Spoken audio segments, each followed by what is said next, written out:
Bonjour à vous, j'espère que vous allez bien. Aujourd'hui, Survivants physiologiques, donc la suite de la série sur le jeûne. Donc série de trois quatre peut-être podcasts pour un petit peu avoir un tour d'horizon de ce qui se fait sur le jeûne. Donc il y a déjà un podcast disponible sur un peu les vertus du jeûne, sur ce qu'est le jeûne en général, etc. Là aujourd'hui, on va plus se concentrer sur comment une pratique particulière du jeûne, hein, qui n'est pas meilleure, qui n'est pas plus mauvaise qu'une autre, mais c'est une pratique qui existe et qui peut convenir à des personnes. Donc j'en parle. C'est donc du coup le jeûne à l'eau, ou le jeûne au liquide. C'est un petit peu différent les deux, mais c'est le même principe, c'est-à-dire on ne va pas, on va se priver de choses solides. On va se priver de choses solides qui demandent une digestion, une grosse digestion au corps, et on va privilégier tout ce qui va être liquide. Alors qu'est-ce que j'entends par jeûne liquide, ou jeûne à l'eau, ou jeûne, voilà, ou jeûne liquide. Donc ça va être par exemple le fait de consommer toujours pareil, pendant une durée limitée, donc ça peut aller de un jour, même d'une demi-journée, hein, à plusieurs jours, parce que vu qu'il y a quand même un apport, il y a quand même un apport au niveau de l'eau, hein, au niveau de l'hydratation, avec ou sans minéraux à l'intérieur, ça c'est encore autre chose, mais il y a quand même un apport, donc du coup c'est pas un jeûne complet, enfin complet. C'est pas un jeûne sans rien du tout. Il y a quand même du liquide, mais il n'y a pas de choses solides. C'est-à-dire, il n'y a pas de choses qui vont activer la digestion, qui vont justement lancer voilà, la sécrétion de sucre gastrique dans l'estomac, où il y avoir vraiment tout le mécanisme de la digestion qui va se mettre en place. D'ailleurs, je vous encourage à aller lire sur le blog. J'ai fait toute une série d'articles que je n'ai pas encore terminé d'ailleurs. Peut-être quand vous écouterez ce podcast, elle sera terminée. Mais j'ai fait toute une série d'articles sur la digestion. Hein, j'avais fait la bouche, bouche, œsophage, estomac. J'avais fait donc le foie également, la première partie de l'intestin. Et donc bientôt va sortir intestin et côlon. Et du coup, ça c'est très intéressant pour comprendre tout ce qui est mis en place au niveau du tube digestif pour justement entamer la digestion. Donc ça, c'est sur le blog vivonphysiologique.com. Donc quand on jeûne à l'eau ou au liquide, il n'y a pas de choses à digérer, de choses solides à digérer, donc forcément ça allège considérablement la charge digestive, donc c'est le but du jeûne. Donc effectivement, il y en a certains ils vont dire oui, c'est pas un vrai jeûne parce que on utilise de l'eau, oui, c'est pas un vrai jeûne parce que tu bois du bouillon, oui, c'est pas un vrai jeûne parce que tu bois des jus. Alors voilà, on pourrait chipoter, mais c'est pas, en fait, c'est pas la question. La question, c'est pas un vrai, c'est un vrai, c'est un faux, c'est bien, c'est pas bien. Le but, c'est d'alléger la charge digestive. Donc, un jeûne à l'eau est un jeûne. C'est pas le repos total du tube digestif, mais on est vraiment dans un allègement très très important qui va avoir des bénéfices, forcément. Puisque là, on se repose. Il y a un vrai repos du tube digestif. Donc, comme je vous disais, ça peut être un jeûne seulement à l'eau, de l'eau. Donc, il y a des reportages qui sont sortis. Hein, si vous vous intéressez un petit peu à la santé aux jeunes, vous avez très certainement vu le fameux reportage, qui est très bien fait d'ailleurs, hein, de France 5 ou de Arte. Ah, j'ai oublié, Arte ou France 5, qui est donc le jeûne, une nouvelle thérapie ou cette nouvelle thérapie. Donc ça, c'est un reportage qui a fait et qui a popularisé, en tout cas qui a fait connaître que le jeûne pouvait soigner, surtout dans nos contrées euh, voilà, française ou espagnole, etc. Parce que c'est vrai que le jeûne, comme thérapie, le jeûne liquide, hein, est quelque chose de très très pratiqué en Allemagne. Il y a des centres de jeûne. En Russie, c'est quelque chose qui est pratiqué depuis des années. Donc, il y a des études dessus, etc. Donc c'est vrai qu'au niveau de la France, on est un petit peu en retard par rapport à ça et surtout on est un petit peu réticent, on a peur, etc. Alors que c'est dans d'autres pays, c'est vraiment quelque chose qui est pratiqué de manière très très régulière et qui est étudié par la science. Voilà, c'est considéré comme quelque chose qui fonctionne et qui a des effets très bénéfiques sur le corps. Donc voilà, dans son reportage, on voyait des cures en général de 3 semaines, cure de 3 semaines à l'eau, uniquement à l'eau.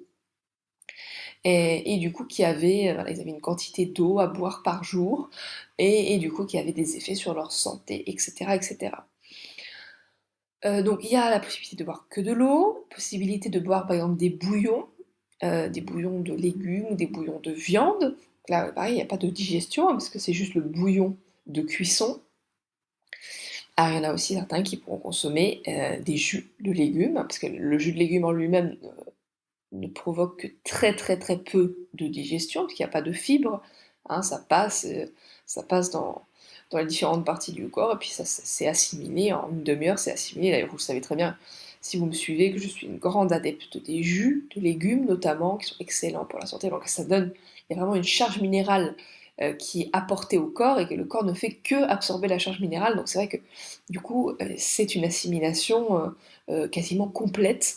Donc là, on est vraiment dans de la nutrition pure en perfusion. Parce qu'en plus, le corps n'a que ça à faire au niveau digestif, donc il le fait très bien.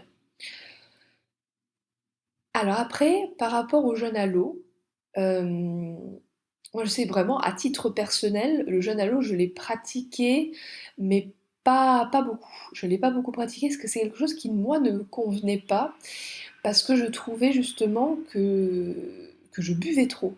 Enfin, je suis pas quelqu'un qui boit beaucoup, et je pense que c'est pas, je veux dire, c'est pas quelque chose qui est négatif. C'est voilà, j'ai trouvé ma quantité entre guillemets de liquide à boire par jour, qui est pas énorme, mais qui me convient et qui convient à mon corps.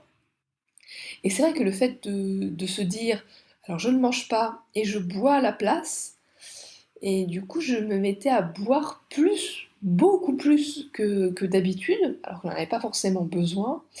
Et du coup, voilà, le risque d'un jeûne à l'eau voilà, quand peut-être on n'a pas l'habitude, ou je sais pas. Moi, j'ai eu l'expérience d'autres personnes également qui le pratiquaient assez régulièrement, et qui avaient quand même à un moment de leur jeûne à l'eau, voilà, c'est justement cette tendance à trop boire aussi.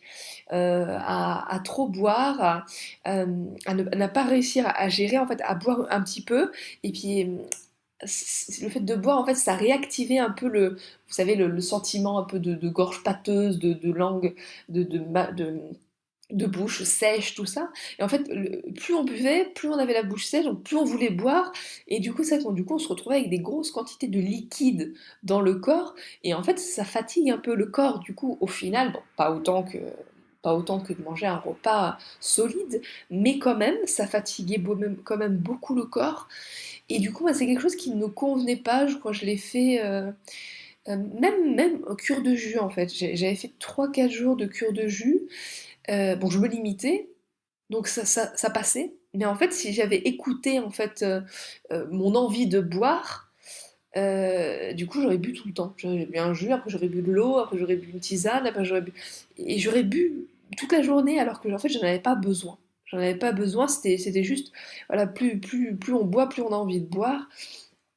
Enfin, en tout cas, moi, c'était mon expérience par rapport à ça. Euh, Et du coup, c'est vrai que moi, je m'étais tournée vers d'autres manières d'appréhender le jeûne, dont je parlerai dans un autre podcast. Mais c'est vrai que voilà, c'est vrai qu'il y a des personnes, ça va leur convenir, ils vont réussir à gérer les quantités, c'est-à-dire que voilà, on va leur dire tu bois un verre 5 fois par jour, ils vont boire un verre 5 fois par jour, et ils vont pas avoir de problème particulier à douter, vous savez, de sécheresse, où ils vont avoir envie de boire plus, ou du coup ils vont boire des quantités.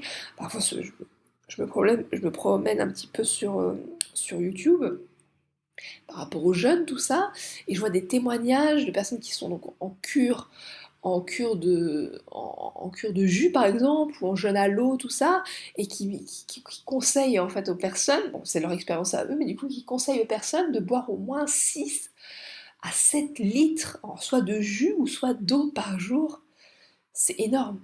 C'est absolument énorme. C'est pas parce qu'on mange pas qu'on doit absolument avoir l'équivalent, enfin, vous avez euh, de masse liquide dans notre corps, quoi. C'est beaucoup trop. 6 à 7 litres d'eau pour remplacer des repas, etc.